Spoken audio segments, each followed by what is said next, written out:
আসসালামু আলাইকুম। ৪,৪২৭ কিলোমিটার সুদীর্ঘ সীমান্ত রয়েছে আমাদের এই বাংলাদেশের, যেটা পৃথিবীর মধ্যে ৫ম সুদীর্ঘ সীমান্ত। এই সুদীর্ঘ সীমান্ত পহরায় রয়েছে বর্ডার গার্ড বাংলাদেশ, বিজিবি, সীমান্তের অতন্ত্র প্রহরী। আমরা পরিবার থেকে শত শত মাইল দূরে দিন রাত, দিনের পর দিন, বছরের পর বছর আমরা অক্লান্তভাবে, নির্বিচ্ছিন্নভাবে দায়িত্ব পালন করে যাচ্ছি এই সীমান্ত পহরার।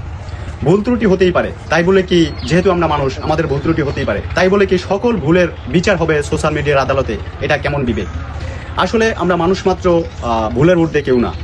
দেখা যায় সীমান্তে কোনো ধরনের ঘটনা ঘটলেই সেই ঘটনার সত্যতা যাচাই না করে কিছু কিছু অসাধু ব্যক্তিবর্গগণ তাদের মন গড়া অভিযোগের তীর ছুড়ে দেয় বিজিবি বরাবর।